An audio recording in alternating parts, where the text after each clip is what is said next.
Pra que a minha família não esqueça nunca o que é ter religião. Se algum pobre for lá em casa, vai ganhar aquele pão. Se não falta em minha casa, eu quero que não falte nada o meu irmão. Se não falta em minha casa, eu quero que não falte nada o meu irmão.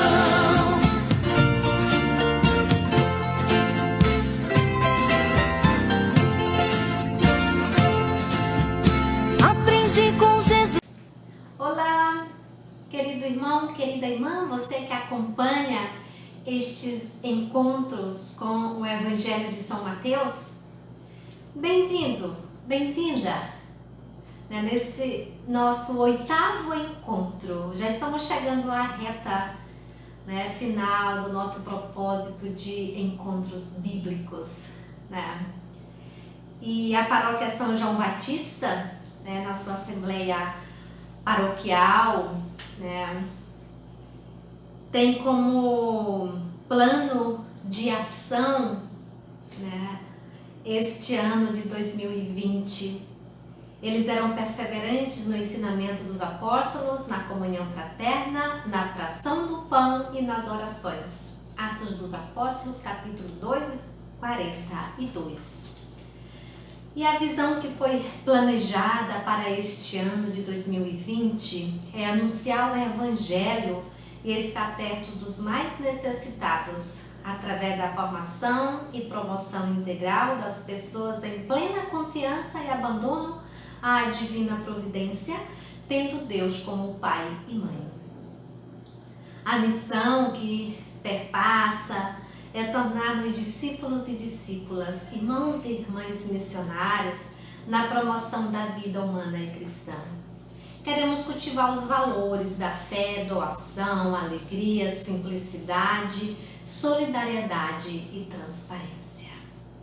Amados irmãos e irmãs em Cristo, evangelizar no Brasil, cada vez mais urbano pelo anúncio da palavra de Deus, formando discípulos e discípulas de Jesus Cristo em comunidades eclesiais missionárias, à luz da evangélica opção preferencial pelos pobres, cuidando da casa comum, testemunhando o reino de Deus rumo à plenitude, diz as diretrizes da ação evangelizadora da Igreja no Brasil, 2019 a 2023. Portanto, somos uma igreja peregrina. Pertencemos ao grande território amazônico. Como batizados, batizadas, somos também enviados para sermos colaboradores e colaboradora de Cristo na missão de evangelizar o mundo. A Igreja no Brasil nos propõe como desafio tornar-nos cada vez mais uma comunidade eclesial missionária sustentada por 4 pilares. Comunidade, Casa da Palavra, Casa do Pão, Casa da Caridade e Casa da Missão. Portanto, guiados pelo Espírito Santo de Deus, em comunhão com toda a Igreja, nós como lideranças paroquianos e paroquianas da paróquia São João Batista, assumimos como prioridade neste ano de 2020, Igreja Casa da Palavra. E é por isso, queridos irmãos e irmãs, que nós estamos continuando esse ciclo de estudo, porque nos comprometemos com a Igreja Casa da Palavra. E a palavra é a porta de entrada para a caridade, para o pão e para a missão. Palavra de Deus que é fonte de vida, é viva e eficaz. Quanto mais a conhecemos, mais amamos e nos comprometemos com o projeto de Jesus Cristo. Você de sua casa, nós vamos suplicar ao Espírito Santo para nos iluminar, nos dar um coração aberto, capaz de compreender essa palavra como mistério. Que esse Espírito de Deus nos encha de alegria, de receptividade, de confiança, de entrega, de abandono ao seu grande amor. Supliquemos, vinde Espírito Santo, enchei os corações dos vossos fiéis e acendei neles o fogo do vosso amor. Enviai o vosso Espírito e tudo será criado e renovareis a face da terra. Oremos, ó Deus que instruíste os corações dos vossos fiéis com a luz do Espírito Santo. Fazei que apreciemos retamente de todas as coisas e gozemos sempre de sua consolação. Por Cristo nosso Senhor. Amém. Em nome do Pai, do Filho e do Espírito Santo. Amém. Meu caro irmão, minha cara irmã, hoje nós vamos entrar, pedir licença à comunidade mateana para entrar no quarto discurso, que é o quarto livrinho. No quarto livrinho, nós vamos encontrar o quarto discurso de Jesus. Você pode abrir aí a sua Bíblia no capítulo 18. Pegue sua Bíblia, capítulo 18. Hoje nós vamos estar estudando esse capítulo, que é o quarto discurso de Jesus, para uma comunidade comprometida com o reino e sua justiça. Nesse discurso, que compreende todo o capítulo 18, encontramos a instrução de Jesus a seus discípulos. Este é um discurso chamado discurso comunitário. Aqui está a síntese das comunidades de Mateus. A ideia básica é a gratuidade do amor de Deus, que faz a moldura de todo o texto presente nos versículos 1 a 5 e 23 a 35. Nós vamos pegar esse capítulo, nós vamos fazer a leitura para perceber que o amor é a base do comportamento dos membros da comunidade cristã. Sem esta base, podemos nos tornar meros ouvintes da palavra e executadores da lei, regras e cometer abusos de poder em nossas comunidades. No centro deste capítulo, Mateus coloca Jesus ressuscitado, presente no meio da comunidade, que nós vamos encontrar no versículo 19, capítulo 19, versículo 20, que é um dos eixos deste evangelho. O capítulo 18, de 1 a 14, é uma discussão para saber quem é o maior na comunidade. Nós vamos acompanhar. Nós vamos fazer a leitura de 1 a 5. Primeiramente, naquele momento, os discípulos se aproximaram de Jesus e perguntaram: quem é o maior no reino do céu? Jesus chamou uma criança, colocou-a no meio deles e disse: eu garanto, se vocês não se converterem e não se tornarem como crianças, vocês nunca entrarão no reino do céu. Quem se abaixa e se torna como essa criança, esse é o maior no reino do céu.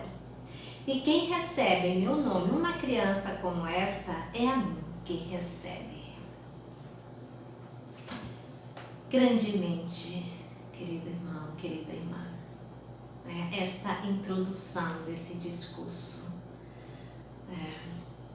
Quais são os maiores problemas enfrentados por aqueles e aquelas que acolhem a proposta do reino e decidem formar comunidades?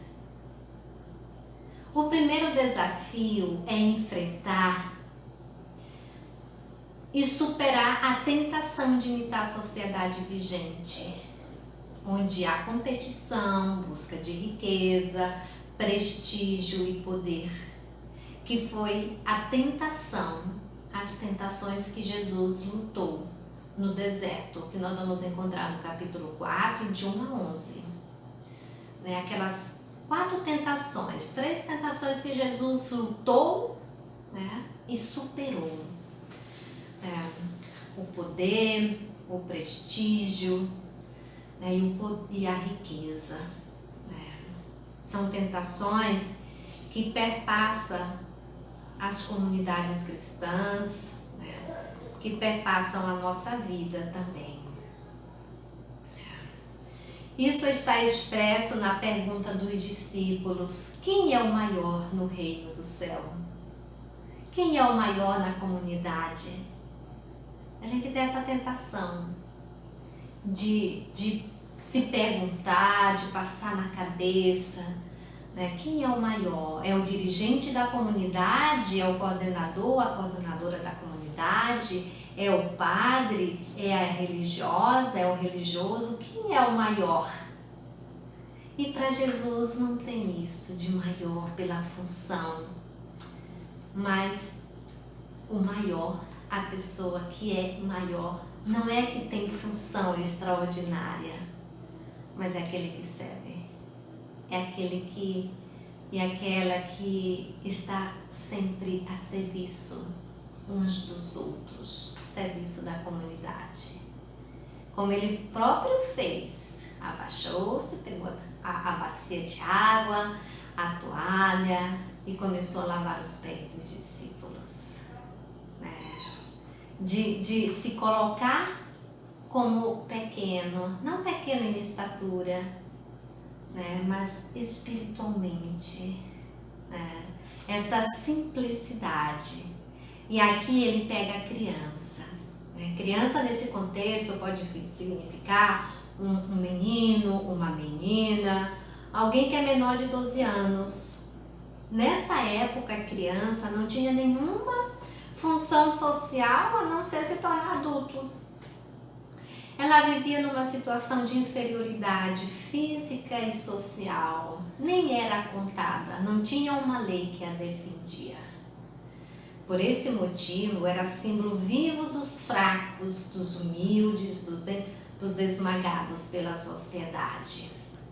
E é este sinal que Jesus pega para dizer: quem se tornar insignificante, né? É tão importante como João Batista, né, vai dizer que convém que Cristo cresça e que ele diminua.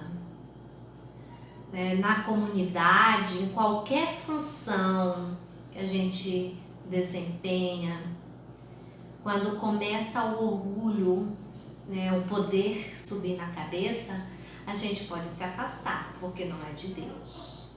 Né? Nenhuma função comunitária, seja da liturgia, seja dos cantores, seja dos animadores, seja da acolhida, do pregador, né, seja de quem preside a Eucaristia, esse não é o poder para oprimir, não é. Mas é o serviço, se colocar a serviço para que os outros vejam e gostem e amem a Jesus Cristo. Já pensou o ministério da liturgia, da equipe de canto, né, da equipe de acolhida, um ministério tão importante, né, de fazer bem, não porque é maior ou melhor, mas fazer bem para que os outros possam amar Jesus Cristo. O canto na liturgia é isso, né? É poder facilitar, né, o sentido litúrgico para que a Assembleia possa participar bem daquele santo momento. Tudo que está em função do altar a serviço de Jesus Cristo é para tornar que os participantes da Assembleia, né, a igreja presente peregrina, possa amar mais, fazer a experiência do amor de Deus neste momento litúrgico. Veja só a importância que você tem na sua comunidade. Como é precioso, como é preciosa, né, os serviços, os ministérios. Agora, se esse serviço e esse ministério quer te tornar maior, melhor, importante a ponto de recriminar os outros, de excluir os outros, de ser a prioridade, o centro das atenções, deixe esse ministério, porque ele está te fazendo mal. Quem deve ser o centro das atenções é Jesus Cristo. E todas as funções é para que ele se torne amado, conhecido, valorizado, celebrado. Convém que Cristo cresça e que nós sumamos. Essa é uma palavra de João Batista, tão grande João Batista. Pois bem, diz Jesus, na comunidade cristã o maior é o que serve. O maior é o que serve. Quem não tem pretensão de domínio e de destaque. Essa é a primeira condição de viver em comunidade, meu irmão, minha irmã. É o serviço. Porém, é o que ninguém quer fazer, trabalhar. Se for para mim fazer isso, é só eu que faço, é só eu que limpo, é só eu que canto, é só eu que faço. Essas reclamações não é nada bom. Será que é só eu? Ou eu que vou excluindo outros e para que eu possa aparecer? É bom se perguntar, aquilo que eu faço, eu incluo mais pessoas ou eu quero fazer sozinha para me tornar grande aos olhos das pessoas? Vamos fazer uma revisão de vida, porque esse capítulo 18 é uma revisão para as comunidades, É aqui um discurso para a comunidade. E aí a gente se coloca junto, porque somos seguidores e seguidoras de Jesus Cristo, E essa condição de serviço é exatamente o oposto que a sociedade prega. E exatamente o que é o contrário da sociedade. A sociedade prega o trabalho, o poder, a soberania, aqui quem manda sou eu, eu é que tenho o poder de ordenar, de coordenar. Porém, esse é o jogo da sociedade. O jogo do cristão e da cristã, da comunidade dos seguidores e seguidoras de Jesus, não deve ser assim. Jesus mesmo vai dizer, entre vocês não deve ser assim. O serviço, aquele que serve, é esse o mais importante para Jesus, para Deus. Aquele que de fato entende o que é o amor. Porque o serviço nada mais é do que a gratuidade do amor. Quem ama não se cansa de servir. Agora, quem não ama só se reclama, porque faz tudo, porque tem muitas coisas na comunidade, não tem mais tempo para isso, nem para aquilo, e fica uma caixa de reclamação. Isso não é legal para Deus, isso não é bonito, não. Então, se você quiser ser o maior no reino de Deus, amar e servir.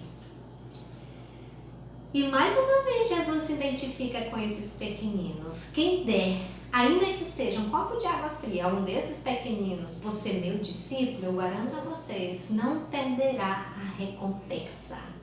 Isso nós vimos no encontro anterior, no capítulo 10, 42. Você pode anotar e depois conferir. O que se fez a eles, se faz à pessoa de Jesus. E isso se deve prestar contas ao Senhor. É a solidariedade. Essas pessoas simples são menosprezadas pelos sábios e entendidos, conforme nós vamos ver no capítulo 11. Vamos procurar capítulo 11. Não é desconhecido, nós já falamos. 25 a 30. Olha o que Jesus diz. Naquele tempo, Jesus disse: Eu te louvo, Pai, Senhor do céu e da terra, Porque escondestes essas coisas aos sábios e inteligentes e as revelastes aos pequeninos. Sim, Pai, porque foi assim do teu agrado. Escondestes essas coisas aos sábios e inteligentes e as revelastes aos pequeninos. É a lógica contrária do mundo, da sociedade. Né? Essas pessoas simples são menosprezadas pelos sábios, são excluídas, né? Não são vistas, né? Mas é a elas que Deus se revela, são aos pequeninos. Querido irmão, você percebe que todo o evangelho de Mateus, né, até onde nós já estudamos e vai perpassar até o último capítulo, vai dar atenção aos simples e pequeninos. Isso pode até se tornar chato aos ouvidos, né? Sempre os pequeninos. Pode se tornar, mas para Jesus foi a opção dele. E para nós, seguidores e seguidoras de Jesus, a opção são simples e pequenos, os excluídos, os pobres, os marginalizados, que estão à beira, os que estão à rua, né? São para esses, né? Porque os outros já se bastam, tem tudo. Para quê? Vão aderir a Jesus para quê? Difícil. A riqueza, o poder, né? já os supre. Portanto, não tem a felicidade eterna. Né? Mas, porém, Jesus sempre possibilita a conversão, a mudança, a partilha. Né? E o princípio de tudo é a partilha. Né? Amar e servir. Se você que é superdotado de condições, de riqueza, de poder, mas se você não coloca o centro da atenção, o seu coração nisto, mas se coloca a Jesus, você é feliz, é bem-aventurado, né? Seu tesouro. Porque Jesus diz, não se pode servir a Deus e a riqueza. Ele mesmo diz. Porque onde está o seu coração, está o seu tesouro. Onde está o seu tesouro, está o seu coração. Se o tesouro é Jesus, é os pobres, o nosso coração está voltado para eles, para a defesa, para a justiça, para que eles tenham direitos e não fiquem falando de vagabundo, de desempregados, né?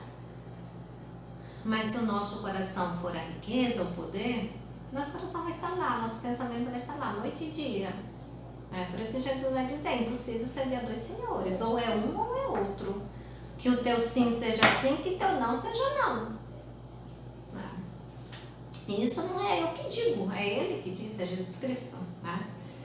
Então a falta de acolhimento por parte dos grandes da comunidade que buscam prestígios, poder e riqueza, os escandaliza. Isso está sendo uma realidade nas comunidades de Mateus. Porque esse discurso é para a comunidade mateana, não é para os fariseus, não são para os doutores da lei e escribas, não, é para a comunidade cristã mateana. Por isso, ele adverte violentamente, é preciso cortar o mal pela raiz. Vamos pegar o capítulo 18, de 6. 18, 6. Quem escandalizar um desses pequeninos que acreditam em mim, melhor seria para ele pendurar uma pedra de um moinho no pescoço e ser jogado no fundo do mar. Aí, ai do mundo por causa dos escândalos. É inevitável que aconteçam escândalos. Mas ai do homem que causa escândalo. Se a sua mão ou seu pé é ocasião de escândalo para você, corte-o e jogue-o para longe de você. É melhor para você entrar para a vida sem uma mão ou sem um dos pés do que ter as duas mãos ou os dois pés e ser lançado no fogo eterno. E se o seu olho é ocasião de escândalo para você, arranque-o e jogue-o para longe de você. É melhor para você entrar para a vida com um olho só do que ter os dois olhos e ser jogado no inferno de fogo. É a palavra de Deus. Esse texto, ele é muito polêmico. Será que eu vou cortar minha mão? Gente, a palavra de Deus, quando a gente pega, né? Quando a gente não analisa o seu contexto literário, ela pode fazer estrago na vida da gente. Né? Já pensou se a gente for abrir a palavra de Deus e dizer, eu quero viver um versículo dessa palavra hoje? Abrir esse evangelho e dizer, corte a mão e jogue fora? Você vai fazer isso? Então a gente tem que ter muito cuidado, né, na interpretação, porque as interpretações, né, fundamentalistas, elas trazem muito escândalo e estrago na vida de quem escuta, na nossa vida, né? Por isso que o texto, o contexto, para iluminar o texto atual, a realidade atual, né? Então vamos entender o que é que Jesus pede para cortar.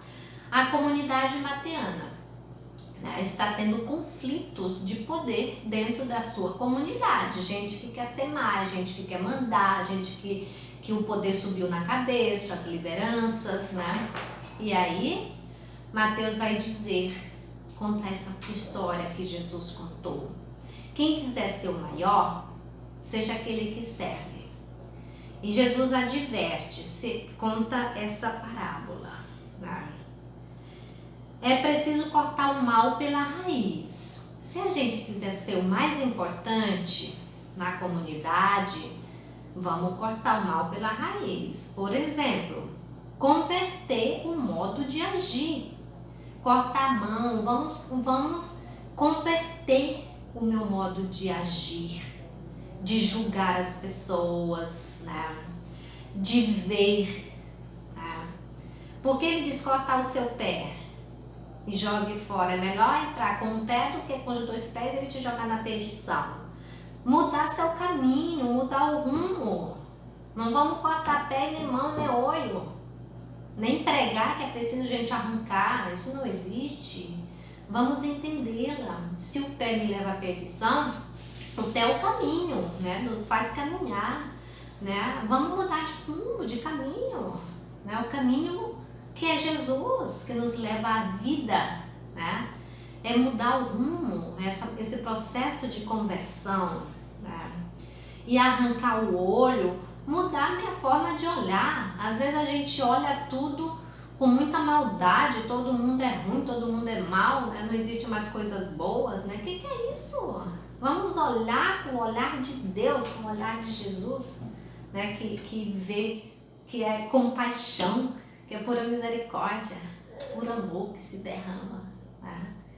Então, é mudar nossa forma de pensar, nossa forma de olhar, né? Nossa forma de andar, de conduzir a comunidade, né? Se eu causo exclusão na comunidade, vamos rever meu comportamento, né? Minhas ações, atitudes, né? Para que ninguém seja ferido, para que ninguém seja recluso, para que ninguém fique fora, né? As atitudes da comunidade mateana aqui está pedindo, vamos observar, vamos mudar o rumo, fazer diferente para que as pessoas se sintam bem, né?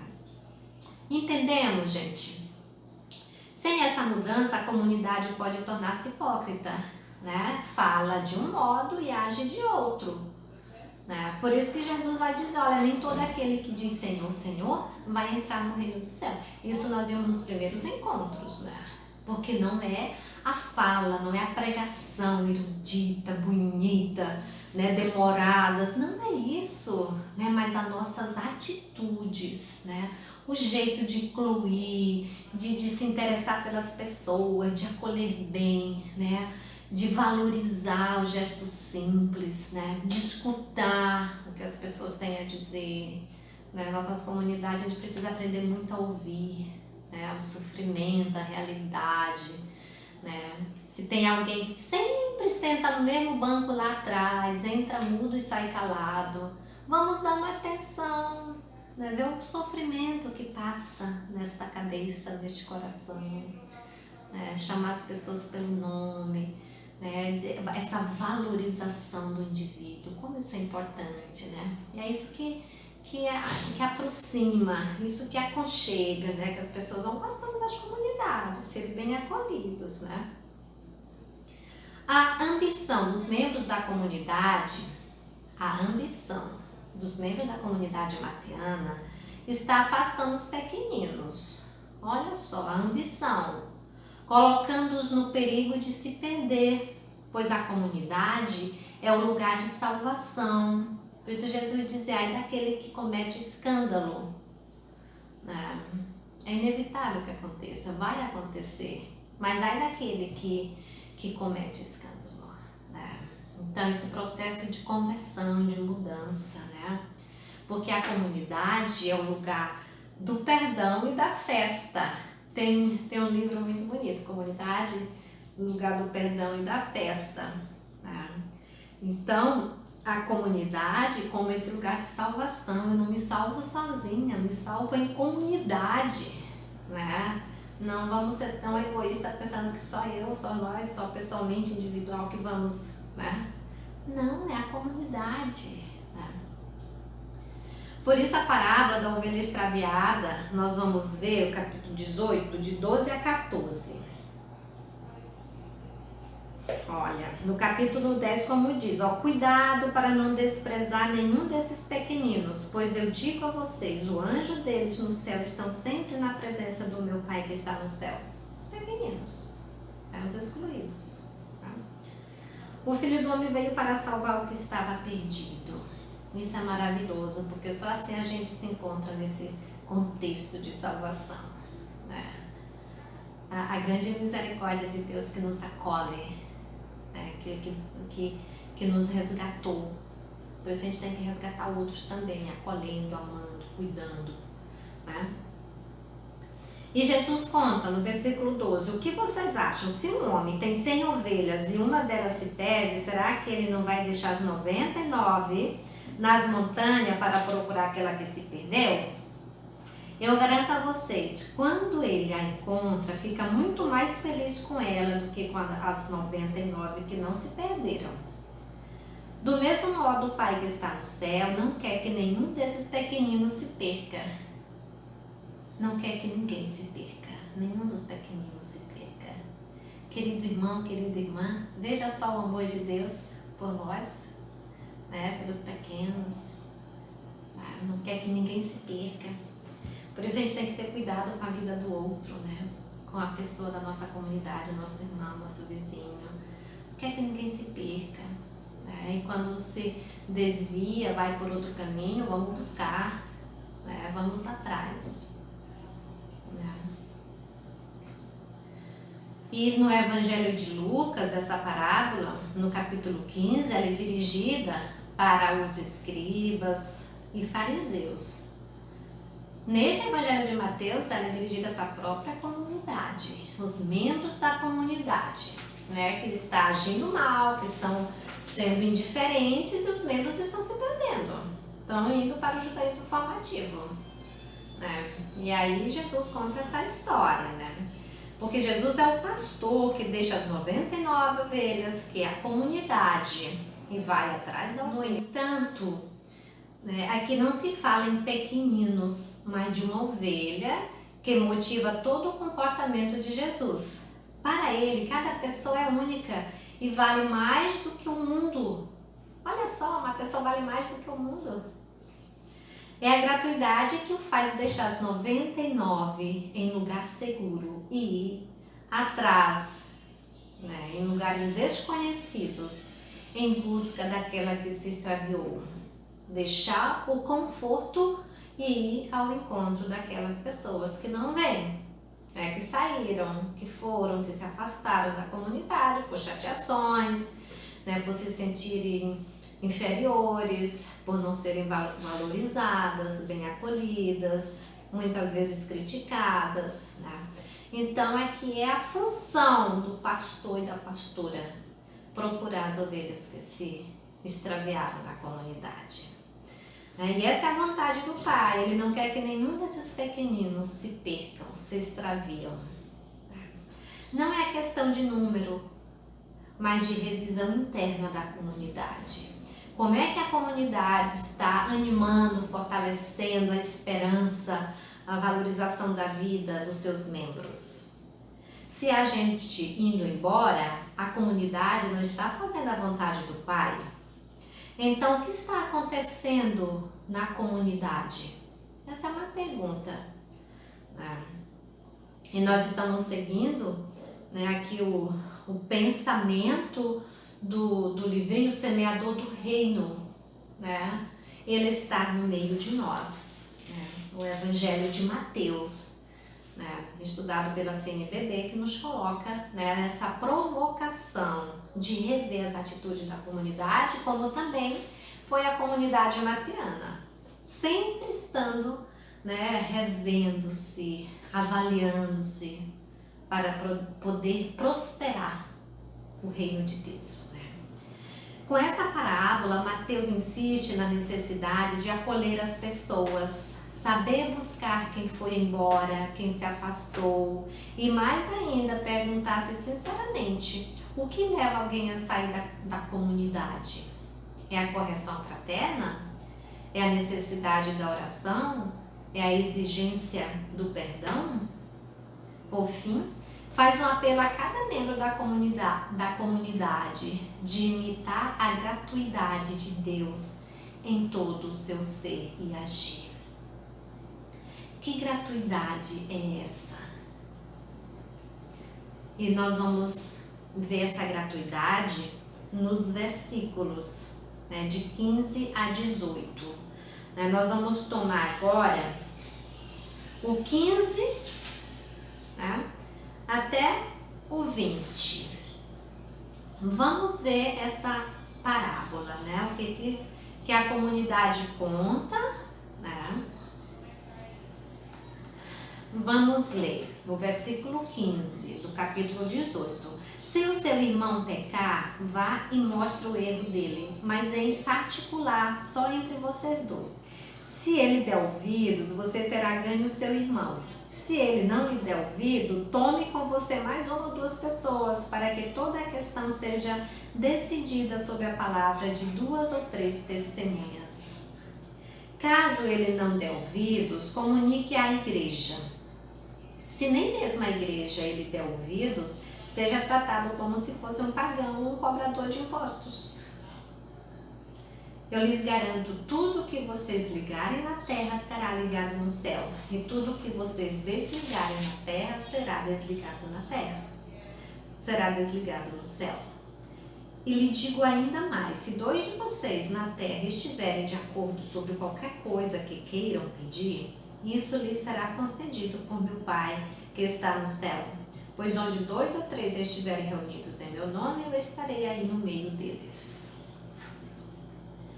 O versículo 15 a 18. Se seu irmão pecar, vai e mostre o erro dele, mas em particular, só entre vocês dois. Se ele lhe der ouvido, você terá ganho o seu irmão.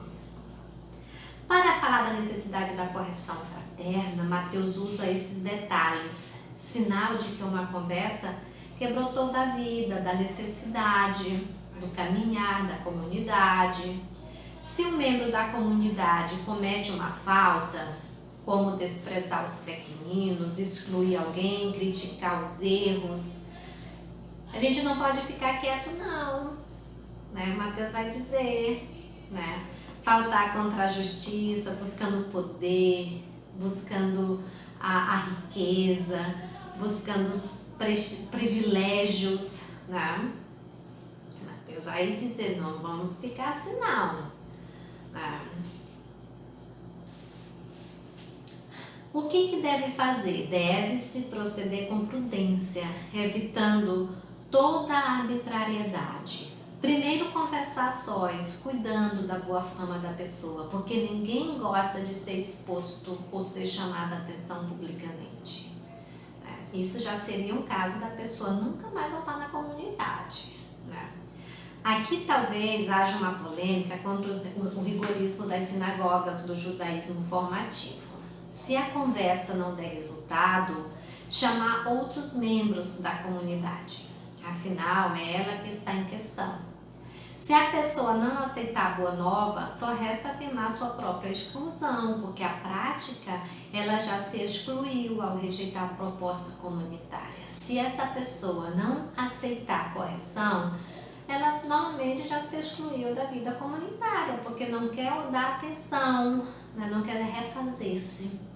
Aqui me faz recordar, vivi uma vez em uma comunidade no Nordeste, que tinha uma equipe, né, de coordenação e tinha uma equipe, né, que depois contava as ofertas, né? E aí dentro desse grupo, né, toda vez a pessoa queria buscar as ofertas, recolher, né? E aí foi percebendo-se de que havia umas atitudes ali não corretas, né? Do dinheiro, né, nessa questão toda, mas ninguém queria colocar a cara a tapa, né? Fala tu, vamos dizer pro padre. Não, aí a gente fica jogando a peteca, né? E aqui o que Mateus diz? Vamos com cautela, conversar, né? Porque é a correção fraterna que vai nos ajudando a crescer. É essa forma.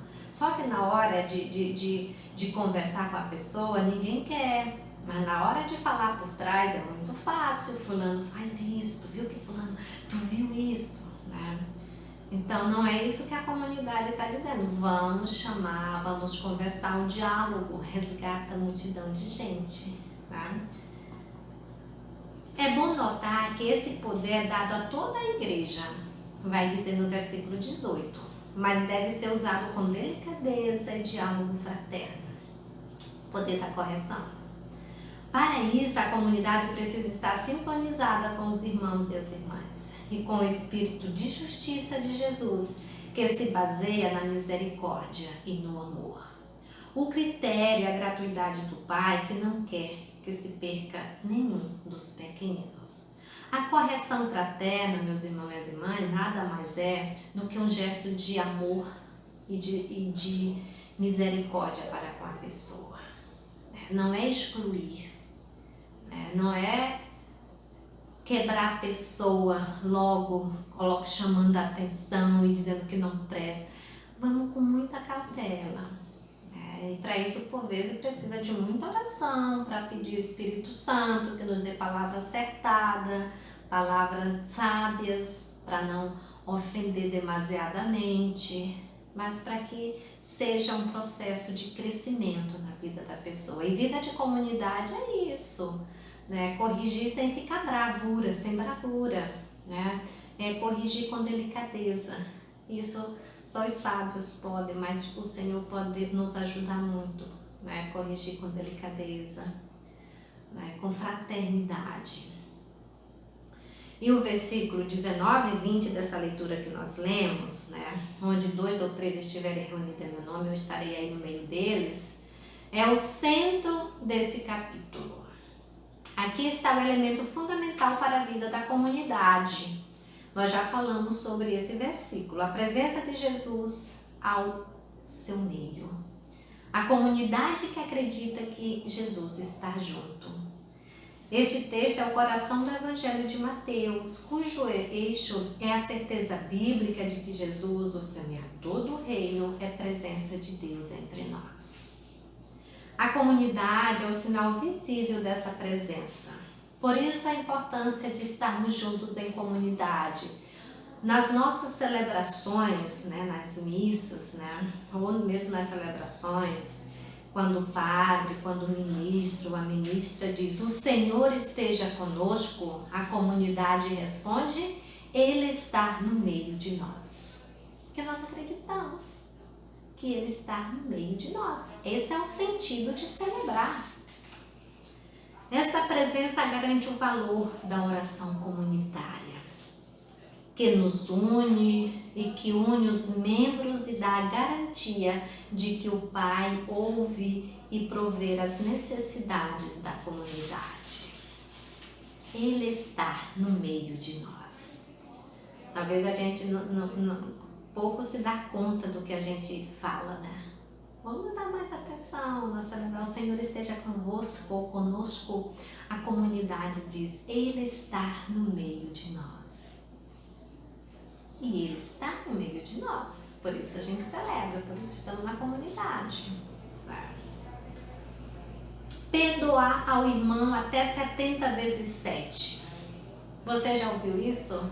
Vamos ler. 18, de 21 a 35. Pedro aproximou-se de Jesus e perguntou: Senhor, até quantas vezes devo perdoar se meu irmão pecar contra mim?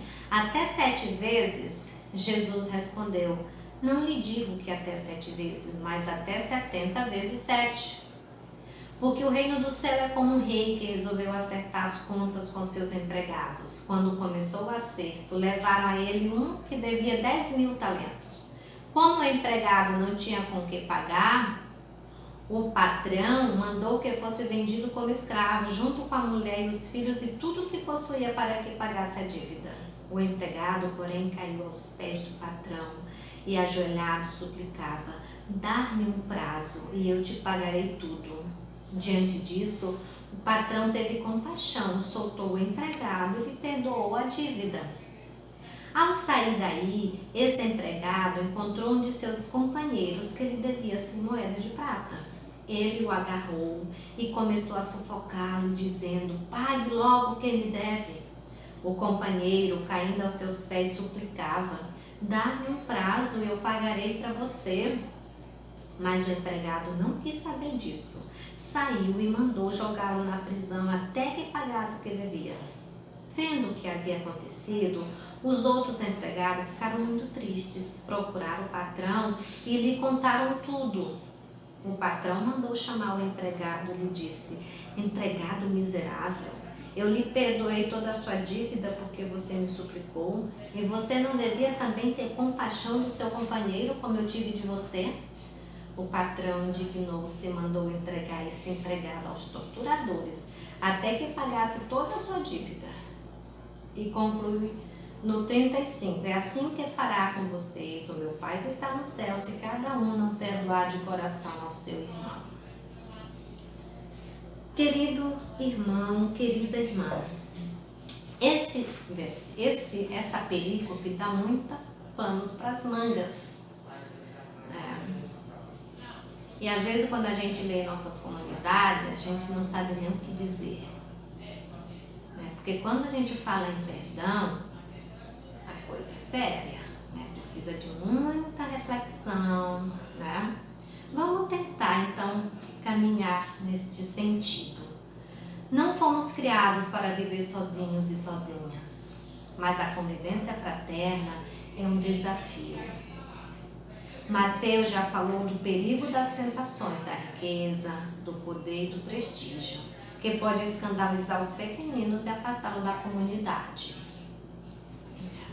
Então, esses 3 poderes são a tentação, de ser o mais importante, de ser cumprimentado por todos. São tentações, muito, muito sérias, da comunidade. Fulano nem me cumprimentou, só cumprimentou a outra pessoa. Essas coisinhas, vai entristecendo. Agora ele fala das relações humanas que implicam o dever do perdão para que não haja divisão dentro da comunidade. Aqui a exigência é forte. É a pessoa ofendida que deve tomar a iniciativa de ir ao encontro de quem a ofendeu para mostrar que ele perdoou e facilitar a reconciliação. Quem que faz isto? Vamos se perguntar. Você tem coragem de fazer isso? Excelente.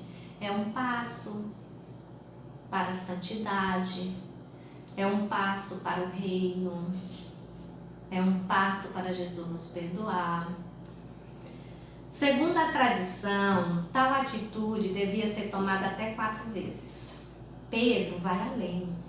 Mesmo assim, dentro dos limites de quem não assimilou ainda a gratuidade do perdão de Deus, esperando se aproximar do pensamento de Jesus, ele aumenta mais 3, até 7 vezes. De 3 faz 7. Ou seja, o perdão deve ir além do desejo de vingança. Mais ainda, não há limite para o perdão, pois é ele que possibilita a vida do indivíduo na comunidade. É o perdão que vai possibilitar a nossa vivência na comunidade. A comunidade se constrói no amor. No entanto, aqui não se fala em pequeninos, mas de uma ovelha que motiva todo o comportamento de Jesus. Para ele, cada pessoa é única e vale mais do que o mundo. Olha só, uma pessoa vale mais do que o mundo. É a gratuidade que o faz deixar as 99 em lugar seguro e ir atrás, em lugares desconhecidos, em busca daquela que se extraviou.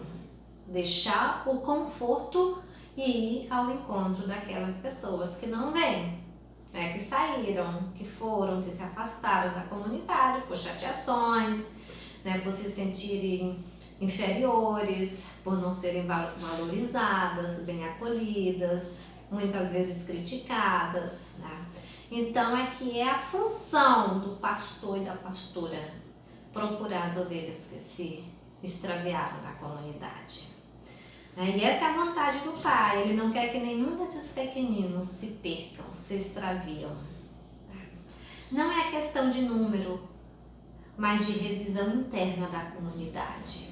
Como é que a comunidade está animando, fortalecendo a esperança, a valorização da vida dos seus membros? Se a gente indo embora, a comunidade não está fazendo a vontade do Pai. Então, o que está acontecendo na comunidade? Essa é uma pergunta. E nós estamos seguindo aqui o pensamento do livrinho Semeador do Reino. Ele está no meio de nós.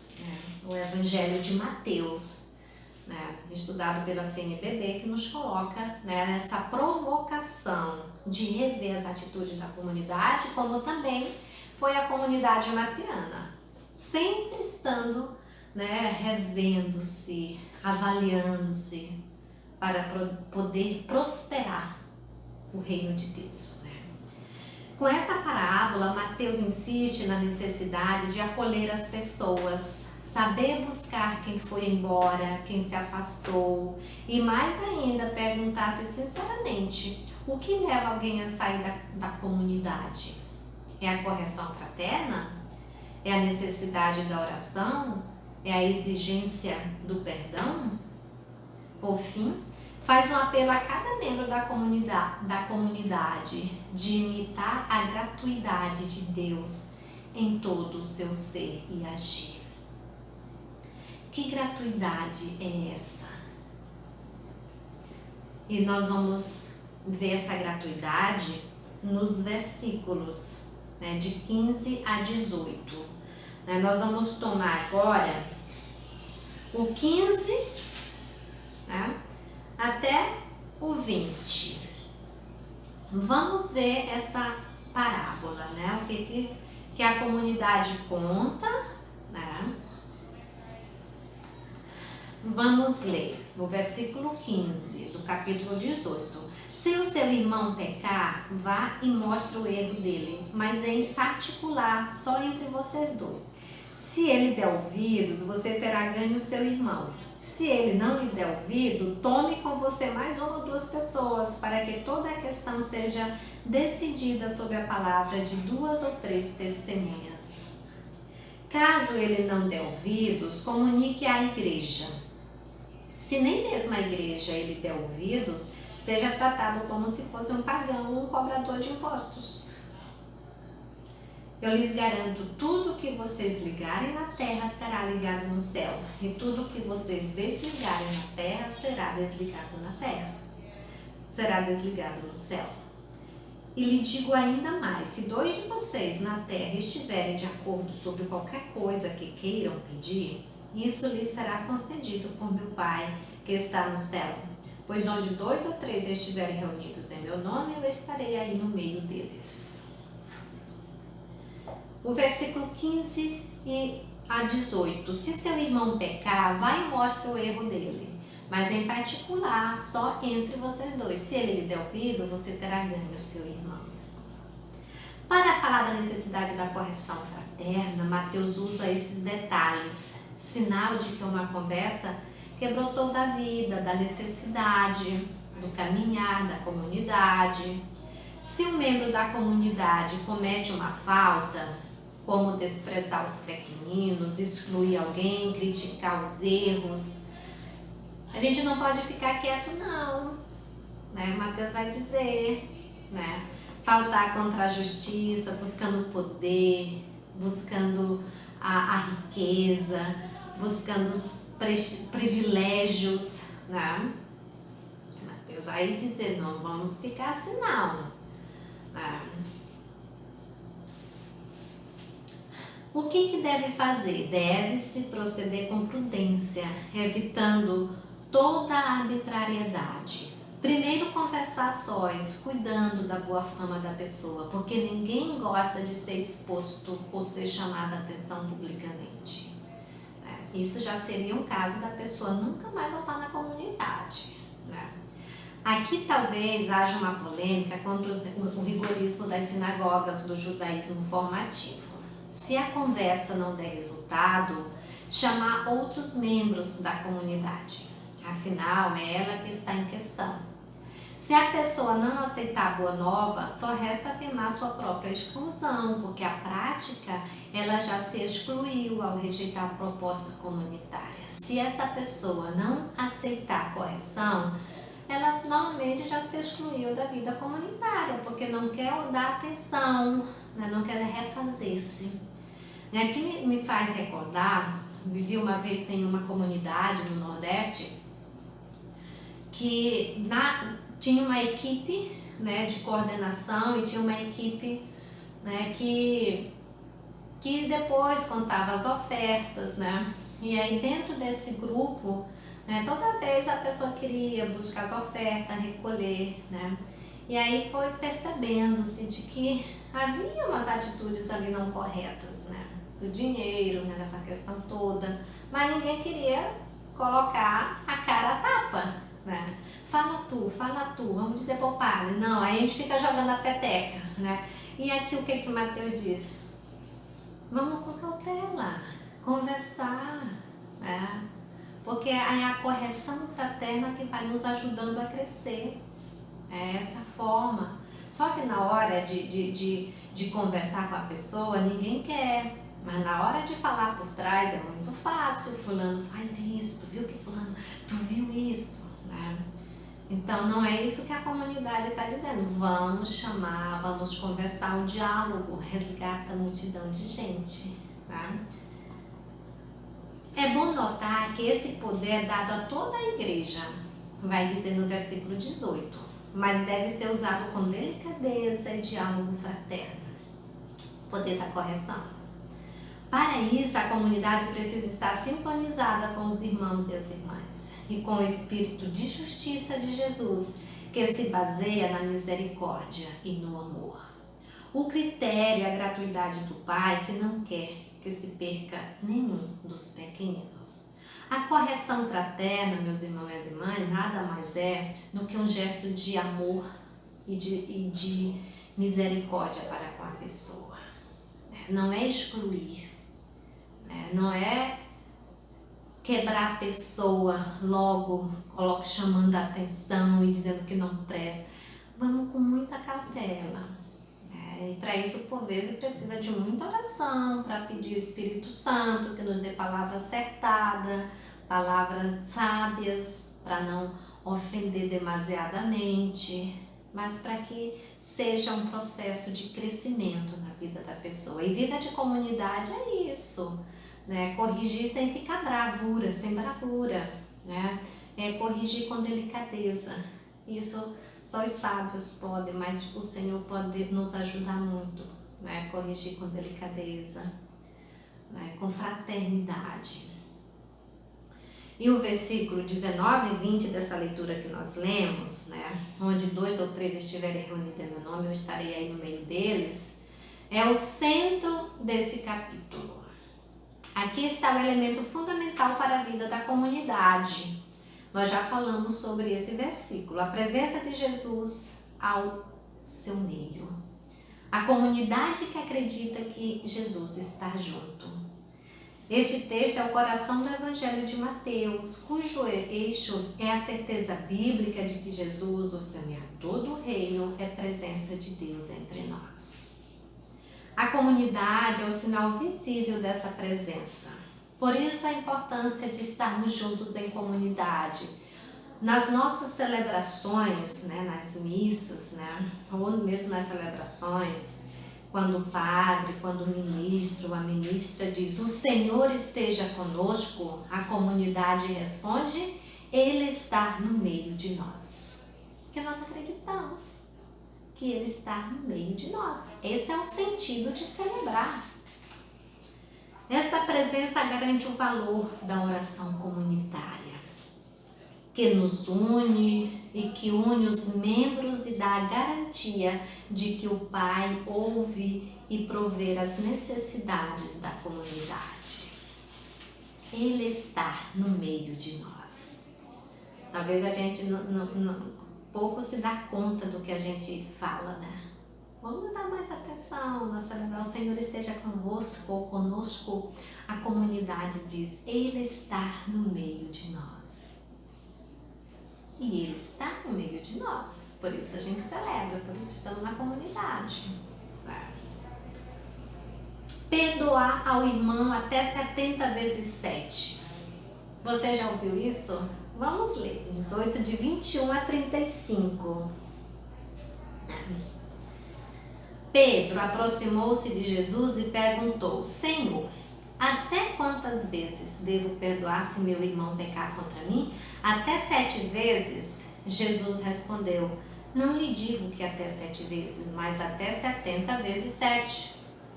Porque o reino do céu é como um rei que resolveu acertar as contas com seus empregados. Quando começou o acerto, levaram a ele um que devia 10.000 talentos. Como o empregado não tinha com que pagar, o patrão mandou que fosse vendido como escravo, junto com a mulher e os filhos e tudo o que possuía para que pagasse a dívida.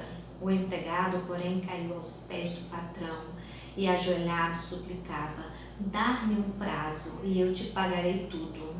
Diante disso, o patrão teve compaixão, soltou o empregado e lhe perdoou a dívida. Ao sair daí, esse empregado encontrou um de seus companheiros que lhe devia 100 moedas de prata. Ele o agarrou e começou a sufocá-lo, dizendo, pague logo quem me deve. O companheiro, caindo aos seus pés, suplicava, dá-me um prazo e eu pagarei para você. Mas o empregado não quis saber disso. Saiu e mandou jogá-lo na prisão até que pagasse o que devia. Vendo o que havia acontecido, os outros empregados ficaram muito tristes, procuraram o patrão e lhe contaram tudo. O patrão mandou chamar o empregado e lhe disse, empregado miserável, eu lhe perdoei toda a sua dívida porque você me suplicou, e você não devia também ter compaixão do seu companheiro como eu tive de você?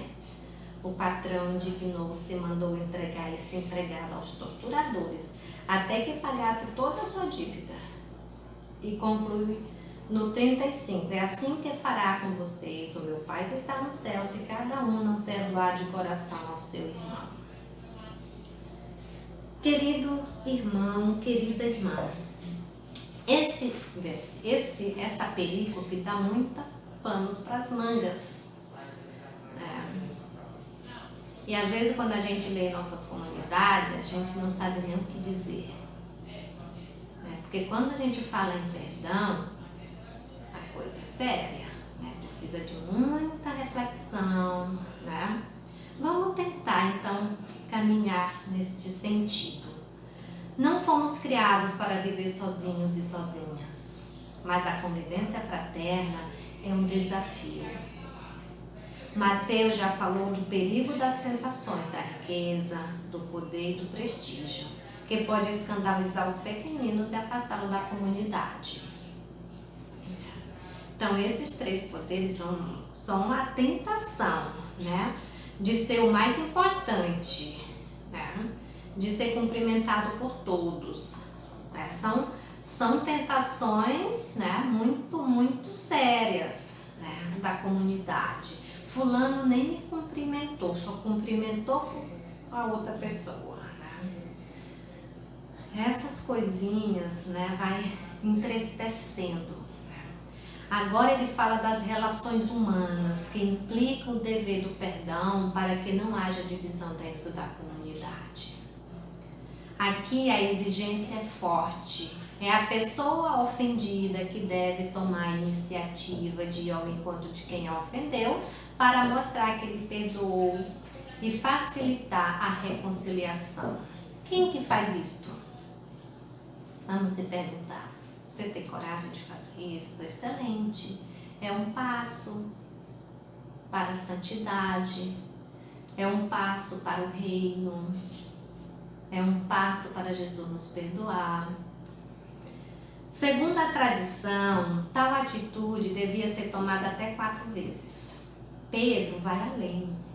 Mesmo assim, dentro dos limites de quem não assimilou ainda a gratuidade do perdão de Deus, esperando se aproximar do pensamento de Jesus, ele aumenta mais 3, até 7 vezes. De 3 para 7. Ou seja, o perdão deve ir além do desejo de vingança. Mais ainda, não há limite para o perdão, pois é ele que possibilita a vida do indivíduo na comunidade. É o perdão que vai possibilitar a nossa vivência na comunidade. A outra face do amor é o perdão, que neutraliza a vingança, que destrói. Perdoar é viver dando a vida. Viver dando a vida. O diálogo sobre o perdão abre a parábola do servo sem piedade, que nós ouvimos. Na corte oriental, todos os membros, por mais elevadas que fossem suas funções, eram empregados, ou seja, escravos, escravas. Nesta parábola, o servo devia uma soma fantástica, pois um talento valia mais ou menos 34 quilos de ouro. 10.000 talentos seria então 340 quilos de ouro. Devia ser uma personagem muito importante na corte, porém mesmo assim estava perdido. O empregado não pediu perdão da dívida, mas um prazo, prometendo que devolveria tudo, o que era impossível mesmo se perdesse sua própria família. Diante do pedido angustiante do servo, o rei, com as entranhas comovida pela compaixão, lhe concedeu não o prazo solicitado, mas o perdão da dívida. Foi o que nós ouvimos. Essa iniciativa de perdão parte da gratuidade de seus sentimentos. Isso nos leva a perguntar: quem é esse rei capaz de ter tanta compaixão? Quem é ele? O comportamento desse extraordinário rei se opõe à mesquinhez e à dureza do empregado perdoado para com seu companheiro de trabalho. Rapidamente ele esquece a experiência de vida e oprime o colega, que também lhe pede um prazo para pagar uma dívida de um salário de uns 3 meses. O contraste é violento. A reação dos companheiros que presenciam a cena também é violenta e revela os conflitos existentes nas comunidades. Eles denunciam o colega ao rei. O empregado devia ter aprendido pela própria experiência a ser sensível ao sofrer junto, a se deixar comover e sentir compaixão. O versículo 35 conclui a parábola e todo o capítulo 18, mostrando a fraternidade que deve reinar na comunidade cristã. É assim que fará com vocês o meu Pai que está no céu, se cada um não perdoar de coração ao seu irmão. Então, o perdão, querido irmão, querida irmã, ele é necessário para a gente viver em comunidade. Muita gente diz assim: perdoo, mas não esqueço. Você já ouviu isso? E essa expressão é profundamente anticristã, porque dá o direito de guardar no arquivo da memória os atritos com o irmão, com a irmã. E esse arquivo morto é um peso para quem carrega, impedindo a liberdade do reinado de Deus na nossa vida. Perdoar é dar a si mesmo o direito de ser feliz, tanto a si mesmo quanto ao outro. É a gratuidade do perdão, qual brota do coração e abrange todo o ser da pessoa, que possibilita fazer parte do povo de Deus.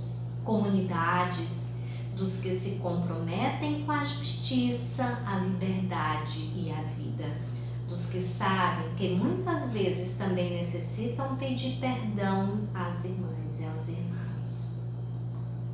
Querido povo de Deus, vimos o quanto é importante a gratuidade do perdão. Para a gente ser feliz, precisamos perdoar. Agora, se a gente quer ser uma pessoa infeliz, é guardar mágoa e a escolha é nossa. Porém, a mágoa faz mal à saúde, não permite que o amor de Deus permaneça em nós e muito menos a ação do Espírito Santo agir. Vimos a importância desta dinâmica de perdoar constantemente. A comunidade nos ensina a viver essa prática. Por isso que a comunidade é o espaço da santificação, da conversão, da mudança de vida para quem quer. E esse capítulo 18 de Mateus é o capítulo que vai nos ensinar, e ensinar para a comunidade mateana o quanto é difícil, mas salutar viver em comunidade. Chegamos ao final deste encontro, meus irmãos e minhas irmãs, e espero que esse capítulo, com esse discurso de Jesus à comunidade, tenha ajudado você a perceber a dinâmica do reino, que ele acontece quando existe amor, fraternidade, na dinâmica do perdão. Seguir Jesus Cristo exige de todos nós constante conversão e mudança de atitude no cotidiano. Por isso que a palavra de Deus, ela exige de nós essa abertura à mudança. Ela nos ensina, ela joga a luz para iluminar a nossa vida, para a gente poder viver conforme os filhos e filhas de Deus, numa sociedade de justiça, uma sociedade igualitária, uma sociedade onde as pessoas se perdoam e se amam e não se devoram. Que Deus nos conceda a graça de fazer análise da nossa vida, até onde estamos perdoando, amando, e poder assim nos dar constantemente o serviço da nossa comunidade, vivendo unidos como filhos e filhas de Deus a serviço do reino. Fique bem, fique em paz, até o nosso próximo encontro, e que Deus nos abençoe e nos confirme na fé. Em nome do Pai, do Filho e do Espírito Santo. Amém.